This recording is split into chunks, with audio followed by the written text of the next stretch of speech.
अगले दिन सुबह सुबह डीएसपी साहिबा उठकर शादी में जाने की तैयारी करने लगती हैं। वो सोचती हैं, मैं शादी में जा रही हूं तो अच्छी चूड़ियां होनी चाहिए। यही सोचकर वह अपनी पर्सनल गाड़ी लेती हैं और साधारण कपड़ों में बाजार में चूड़ियों की खरीदारी करने निकल जाती हैं। पहले डीएसपी साहिबा कई बड़ी बड़ी दुकानों पर जाती हैं, लेकिन उन्हें कोई चूड़ी पसंद नहीं आती। ऐसे ही घूमते घूमते वह एक और दुकान पर पहुंच जाती है, जिसका नाम था राजा चूड़ी भंडार। वहां पहुंचकर वह चूड़ियां देखने लगती हैं। घर से निकले हुए उन्हें 2 से 3 घंटे हो चुके थे, लेकिन अभी तक कोई चूड़ी पसंद नहीं आई थी। अंत में राजा चूड़ी भंडार में उन्हें एक चूड़ी पसंद आती है। डीएसपी साहिबा उस दुकानदार से उस चूड़ी का भाव करने लगती हैं। दुकानदार कहता है, मैडम, हमारी दुकान का एक ही रेट है। आपने बाहर बोर्ड पर देखा होगा, इस चूड़ी का दाम 3500 है। साहिबा चूड़ी देख चुकी थी और कहती हैं, 3500 है, ठीक है, कोई बात नहीं। वह अपने पास से 3500 निकालकर दुकानदार को दे देती है। दुकानदार उन पैसों को गिनता है और गिनने के बाद उन्हें अपने पास रख लेता है। इसके बाद वह चूड़ी को पैक करके डीएसपी मैडम को दे देता है। डीएसपी मैडम भी खुशी खुशी वहां से लौटने लगती हैं, क्योंकि उन्हें जो चाहिए था वह मिल गया था। दुकान से बाहर निकलने के बाद डीएसपी मैडम बाजार में और भी खरीदारी करने लगती हैं। जब वह दूसरी दुकान में खरीदारी कर रही थी, उसी दौरान उनका थैला जिसमें चूड़ी रखी थी गिर जाता है और चूड़ी बाहर निकल आती है। चूड़ी को देखते ही डीएसपी मैडम को उसमें खामी नजर आती है। खामी का मतलब है कि चूड़ी में कोई टूट फूट या डिफेक्ट। डीएसपी मैडम उसी दुकान में चूड़ी को फैलाकर देखती हैं और पाती हैं कि चूड़ी की कई जगहों पर खामी है, जिससे उसकी खूबसूरती खराब हो गई है। वहां पहुंचकर वह दुकानदार को चूड़ी दिखाती हैं और कहती हैं, ये चूड़ी रख लो और मुझे कोई दूसरी चूड़ी दे दो। दुकानदार थोड़ी देर में मजबूरी में दूसरी चूड़ी दिखाने लगता है। अब तक दुकानदार को नहीं पता था कि यह यहाँ की डीएसपी हैं, और डीएसपी मैडम ने भी यह बात जाहिर नहीं की थी। इसके बाद डीएसपी मैडम काफी देर तक दुकान के अंदर चूड़ी ढूंढती रहती हैं, लेकिन डीएसपी मैडम को कोई भी चूड़ी पसंद नहीं आती। जब उन्हें चूड़ी पसंद नहीं आती तो वह दुकानदार से कहती हैं, अंकल जी, आपके यहाँ की कोई भी चूड़ी मुझे पसंद नहीं आ रही। आप ऐसा करो, मुझे पैसे ही वापस दे दो, मैं किसी और दुकान से देख लूंगी। तभी दुकानदार पैसे लौटाने से मना कर देता है और दुकान में लगे एक छोटे से पर्चे की तरफ इशारा करता है, जिस पर लिखा था, बिका हुआ माल वापस नहीं होगा, केवल बदला जाएगा। डीएसपी मैडम ये सुनकर हैरान हो जाती हैं। वह कहती हैं, अंकल ठीक है, लेकिन मैंने 3500 की चूड़ी खरीदी थी और उसमें कमियां निकली। इसमें आपकी भी तो गलती है, दुकानदार जवाब देता है।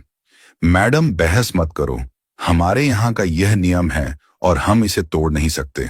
डीएसपी मैडम कहती हैं, ठीक है, बिका हुआ माल वापस नहीं होता, लेकिन मैं इसे अभी तक अपने घर भी नहीं लेकर गई हूं। यहां से बस साइड की दुकान पर गई थी और वहीं मुझे यह कमी नजर आई, तो इसे वापस करने में क्या बुराई है। लेकिन दुकानदार अपनी बात पर अडिग रहता है और कहता है, नहीं मैडम, ये चूड़ी वापस नहीं होगी, आप चाहे जो कर लो। इसके बाद डीएसपी मैडम कहती हैं, नहीं, यह चूड़ी आपको वापस करनी होगी, वरना मैं यहां से नहीं जाने वाली। ऐसा कहकर वह दुकान में ही बैठ जाती हैं और चूड़ी वापस करने के लिए आग्रह करने लगती है। जब दुकानदार देखता है कि यह महिला अपनी बात पर अड़ी हुई है और यहां से जाने वाली नहीं है, तो वह पुलिस को फोन करने की धमकी देता है। वह कहता है, या तो आप यहां से चली जाएं, वरना मैं पुलिस को बुलाकर आपको अंदर करवा दूंगा। आप यहां मेरे साथ गलत कर रही हैं और यहां सीसीटीवी कैमरे भी लगे हुए हैं। जब आपने एक बार सामान खरीद लिया तो यह वापस नहीं होगा। अगर आपको इसके बदले में कुछ और चाहिए तो आप ले सकती हैं, लेकिन पैसे वापस नहीं होंगे। डीएसपी मैडम पुलिस का नाम सुनकर मुस्कुराती हैं और कहती हैं, ठीक है, तुम पुलिस को बुला लो, कोई बात नहीं। वही आकर हमारा फैसला कर देगी कि आप मुझे पैसे वापस दोगे या नहीं। दुकानदार, जो सोच रहा था कि पुलिस बुलाने से मामला सुलझ जाएगा, पुलिस को फोन करता है और अपनी समस्या बताकर उन्हें दुकान पर बुला लेता है।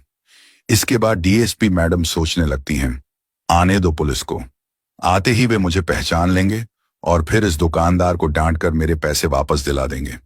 इसी वजह से उन्होंने अभी तक यह जाहिर नहीं किया था कि वह डीएसपी हैं, क्योंकि वह देखना चाहती थी कि पुलिस वाले यहाँ कैसा व्यवहार करते हैं और उन्हें पहचानते हैं या नहीं। थोड़ी देर बाद पुलिस वाले दुकान पर पहुंच जाते हैं और दुकानदार से बात करने लगते हैं। दुकानदार उन्हें एक तरफ ले जाता है और चुपके से रिश्वत देता है। पुलिस वाला ईमानदारी से अपना काम करने के बजाय इस महिला के साथ बदतमीजी करने लगता है और धमकाने लगाता है। वह कहता है, वैसे तो आप पढ़ी लिखी लगती हैं, लेकिन इस तरह के काम करते हुए आपको शर्म नहीं आती। जब दुकान पर लिखा है कि बिका हुआ माल वापस नहीं होगा, तो आप इसे वापस कैसे करवा सकती हैं? यह सब सुनकर डीएसपी मैडम हैरान रह जाती हैं। उन्हें इस बात का अंदाजा था कि दुकानदार की गलती थी, क्योंकि चूड़ी में डिफेक्ट था। कोई भी व्यक्ति इतनी कीमत में डिफेक्टिव चूड़ी क्यों लेगा? दुकानदार को या तो चूड़ी वापस लेनी चाहिए थी या किसी तरह का समझौता करना चाहिए था, और अगर वह समझौता नहीं कर सकते थे तो पैसे वापस देने चाहिए थे। यह सब देखकर डीएसपी साहिबा हैरान हो जाती हैं, खासकर इस बात से कि पुलिस वाले उल्टा उन्हें ही दोष दे रहे हैं और यह भी नहीं पहचान रहे कि वह यहाँ की डीएसपी हैं। डीएसपी साहिबा इस खेल को जारी रखना चाहती हैं, इसलिए वह दरोगा को समझाने लगती हैं। वह कहती हैं, साहब मैं कहाँ गलत हूं? यहां पर यह दुकानदार गलत है और आपको इसके खिलाफ एक्शन लेना चाहिए। मेरे पैसे वापस करवा दीजिए। इस चूड़ी में दोष है तो मैं इसे क्यों लूंगी? दुकानदार बीच में कहता है, साहब मैंने इन्हें अच्छी तरह से चूड़ी दिखाकर मोल भाव किया था। इन्होंने पैसे देकर चूड़ी ली और चली गई। अब ये वापस आई हैं। हो सकता है कि चूड़ी बदल कर ले आई हो। डीएसपी साहिबा को यह सुनकर गुस्सा तो बहुत आता है, लेकिन वह अब भी देखना चाहती हैं कि मामला कैसे आगे बढ़ता है। वह दरोगा से कहती हैं, साहब देखिए, ये वही चूड़ी है और यह उसी दुकान का थैला है। डीएसपी साहिबा कहती हैं, अगर आपको विश्वास नहीं है तो साइड वाली दुकान तक मैं गई हूं और आप यहां के सीसीटीवी कैमरे की रिकॉर्डिंग निकाल सकते हैं। दरोगा जो मामले को जल्द से जल्द रफा दफा करना चाहता है, डीएसपी साहिबा पर चिल्लाने लगता है। वह कहता है, आपको शर्म नहीं आती? देखने से तो आप पढ़ी लिखी लग रही हैं, फिर भी ऐसे काम कर रही हैं। हो सकता है आपने चूड़ी बदल दी हो, जैसा दुकानदार कह रहा है। अगर आपने ज्यादा परेशान किया तो मुझे आपको गिरफ्तार करना पड़ेगा। ये सुनकर डीएसपी साहिबा गुस्से में आ जाती हैं, लेकिन फिर भी चुप रहती हैं। वह कहती है, ठीक है साहब, अगर ऐसी बात है तो आप मुझे अंदर बंद कर दो। मैं भी तो देखूं आप मुझे बिना वजह कैसे बंद कर सकते हो। यह बात सुनकर दरोगा चुप हो जाता है, लेकिन वह अपने हवलदार से कहता है, इसे पकड़कर जीप में बैठाओ और इसे लेकर चलते हैं। लेकिन तभी जो डीएसपी साहिबा हैं, वह कह देती हैं कि आप वैसे तो कानून के रक्षक हो, लेकिन आपको इतना भी नहीं पता कि किसी महिला को गिरफ्तार करते वक्त एक महिला पुलिसकर्मी होनी चाहिए और उसके बाद ही आप महिला को गिरफ्तार कर सकते हो।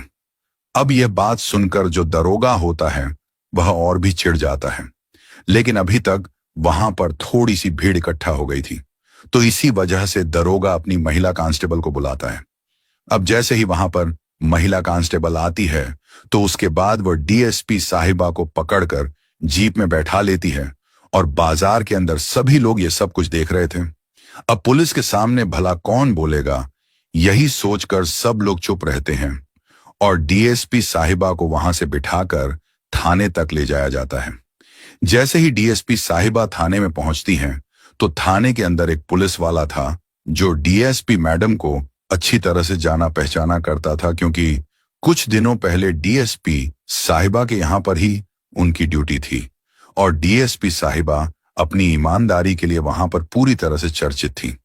तो जैसे वह स्टार्टिंग में गया था तो उस टाइम पर उसे नहीं पता था, लेकिन धीरे धीरे वह डीएसपी साहिबा को अच्छी तरह से जान पहचान गया था और जैसे ही वह डीएसपी साहिबा को थाने के अंदर आता हुआ देखता है कि पुलिस वाले उन्हें पकड़कर ला रहे हैं, तो एकदम से बड़ा ही हैरान हो जाता है। वह आकर दरोगा को समझाने लगता है, कहता है कि साहब आपने बहुत बड़ी गलती कर दी है और इस गलती के लिए आपको बहुत कुछ छोड़ना पड़ेगा। लेकिन तभी जो डीएसपी साहिबा होती हैं, वह उस पुलिस वाले को देखकर समझ जाती हैं कि वह उन्हें जान चुका है। तो वह एकदम से उसे चुप रहने का आंखों ही आंखों में इशारा कर देती हैं और पुलिस वाला भी समझ जाता है। इतनी ही देर में दरोगा कहने लगता है कि गलत क्या किया है। ये हमें चैलेंज कर रही थी कि कानून को हमसे अच्छी तरह से जानती है, तो इसी वजह से इसको उठा ले आए हैं। एक रात हवालात की हवा खाएगी तो इसे पता चल जाएगा कि कायदा कानून क्या होता है। दरोगा के आदेश पर महिला कांस्टेबल ने डीएसपी साहिबा को हवालात के अंदर धकेल दिया। लोहे की सलाखें जब भारी आवाज के साथ बंद हुई तो दरोगा के चेहरे पर एक कुटिल मुस्कान थी। वह चिल्लाकर बोला, अब यहां बैठकर कानून की किताबें याद करो, सुबह तक तुम्हारी सारी हेकड़ी निकल जाएगी। वह पुलिस वाला जो डीएसपी साहिबा को पहचान चुका था, कोने में खड़ा थर थर कांप रहा था। उसने एक बार फिर कोशिश की, साहब मान जाइए, यह मामला बहुत बिगड़ जाएगा। लेकिन दरोगा ने उसे डांट कर चुप करा दिया। रात के करीब 11 बजे थे। डीएसपी साहिबा शांति से हवालात के अंदर एक बेंच पर बैठी थीं। तभी थाने का लैंडलाइन फोन बजा। फोन जिले के एसएसपी का था। दरोगा ने तपाक से फोन उठाया। जी सर, जय हिंद। दूसरी तरफ से गरजती हुई आवाज आई, दरोगा, क्या तुमने आज किसी महिला को बाजार से गिरफ्तार किया है? दरोगा ने गर्व से कहा, जी सर, एक नकचरी औरत थी, दुकान पर चोरी कर रही थी और पुलिस पर रौब झाड़ रही थी। उसे सबक सिखाने के लिए अंदर डाला है। एसएसपी की आवाज में अब गुस्सा नहीं, डर था। बेवकूफ इंसान, वह कोई साधारण महिला नहीं, वह जिले की नई डीएसपी साहिबा हैं जो सिविल ड्रेस में बाजार में कोई काम से निकली थी। तुमने अपनी मौत को खुद दावत दी है। मैं 5 मिनट में थाने पहुंच रहा हूं। दरोगा के हाथ से फोन छूट गया। उसके पैर कांपने लगे। उसने तुरंत हवालात की चाबियां उठाई और भागता हुआ वहां पहुंचा। दरोगा ने कांपते हाथों से ताला खोला और गिड़गिड़ाते हुए बोला, मैडम, मुझसे बहुत बड़ी भूल हो गई, मुझे माफ कर दीजिए। मुझे नहीं पता था कि आप डीएसपी साहिबा हैं। अब डीएसपी साहिब धीरे से खड़ी हुई। वह अपनी आईडी निकाली और शांत स्वर में बोली, दरोगा जी, आपने मुझे नहीं, एक नागरिक के अधिकारों को सलाखों के पीछे डाला है। अब जो होगा वो कानून के हिसाब से होगा। जैसे ही डीएसपी साहिबा थाने से बाहर निकली, वहां पहले से ही मीडिया की गाड़ियां और कैमरों की लाइटें चमक रही थीं। दरअसल उस पुलिस वाले ने चुपके से स्थानीय पत्रकारों को खबर कर दी थी कि एक ईमानदार अफसर को गलत तरीके से फंसाया गया है। अगले दिन सुबह के अखबारों और न्यूज चैनलों की हेडलाइन थी, डीएसपी साहिबा ने खुद को गिरफ्तार करवाकर खोला दरोगा की गुंडागर्दी का कच्चा चिट्ठा। वीडियो वायरल हो गया कि कैसे एक दरोगा महिला सुरक्षा की बात करने वाली महिला पर चिल्ला रहा था। जनता का गुस्सा 7वें आसमान पर था। दोपहर होते होते राज्य के गृह मंत्रालय से आदेश आ गया। दरोगा को तत्काल प्रभाव से बर्खास्त कर दिया गया और उस पर विभागीय जांच बिठा दी गई। डीएसपी साहिबा ने मीडिया के सामने बस इतना कहा, कानून सबके लिए बराबर है। अगर रक्षक ही भक्षक बन जाए तो उसे सलाखों के पीछे होना ही चाहिए। इसके बाद वह अपने भाई की शादी के लिए निकल जाती है, लेकिन जाते जाते उन्हें काफी देर हो जाती है। जब उनका भाई उनसे लेट होने का कारण पूछता है तो वह पूरी कहानी अपने भाई को बताती है। इस कहानी को सुनने के बाद उनका भाई कहता है, बहन, ये तो रोज रोज का है, यहां पर पुलिस वाले ऐसा ही किया करते हैं। तब उनकी बहन रानी कहती है, भाई, मैं सभी को तो नहीं सुधार सकती, लेकिन जहां पर मैं काम किया करती हूं वहां पर इस चीज की कोशिश तो कर सकती हूं। हो सकता है मेरी कोशिश कुछ हद तक कामयाब हो जाए और जिन जिन जगहों पर मैं पोस्टिंग करूं वहां पर लोग ईमानदारी से जीना सीख लें। इसके बाद डीएसपी साहिबा अपने भाई की शादी को अटेंड करती हैं और शादी को अटेंड करने के बाद दोबारा से अपनी ड्यूटी करती हैं। अब जितने दिनों तक उनकी ड्यूटी पटना में रहती है, उस समय तक वहां पर कोई भी पुलिस वाला रिश्वत लेने से पहले 10 बार सोचा करता है, क्योंकि यह केस सभी लोग के सामने आ चुका था। जो लोग दुकान पर बैठे हुए थे उन्होंने इस बात को चारों तरफ फैला दिया था और जब यह बात अखबार में छपी थी तब भी यह केस सुर्खियां बटोर रहा था। लोग इस बात को देखकर बहुत ज्यादा सतर्क हो गए थे। दोस्तों, यह थी आज की कहानी, जहां पर एक महिला डीएसपी दुकानदार से चूड़ियां खरीदने जाती हैं, लेकिन वहां से उसे पुलिस पकड़ लेती है। सच्चाई और ईमानदारी की राह पर चलना हमेशा आसान नहीं होता, लेकिन यह राह ही हमें सही मंजिल तक पहुंचाती है। यह कहानी यह भी बताती है कि एक व्यक्ति अकेले भी बदलाव ला सकता है, अगर वह दृढ़ निश्चय और ईमानदारी से काम करता है। दोस्तों, कोई भी व्यक्ति, चाहे वह किसी भी पद पर क्यों ना हो, अगर वह अपने कर्तव्यों के प्रति निष्ठावान हो, तो वह अकेले ही बड़े परिवर्तन ला सकता है।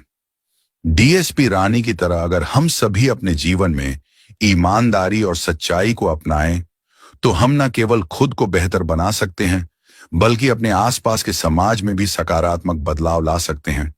कि हमें अपने कार्यों में सच्चाई और ईमानदारी से कभी समझौता नहीं करना चाहिए और इस तरह की कठिनाइयों से सीख लेकर अपनी राह को और बेहतर बनाना चाहिए। ये कहानी पूरी तरह से काल्पनिक है। इसका उद्देश्य केवल मनोरंजन करना है। इस कहानी के पात्र, नाम, घटनाएं और स्थान लेखक की काल्पनिक हैं। इसका किसी भी जीवित या मृत व्यक्ति, वास्तविक घटना या किसी सरकारी पद की गरिमा को ठेस पहुंचाने से कोई संबंध नहीं है।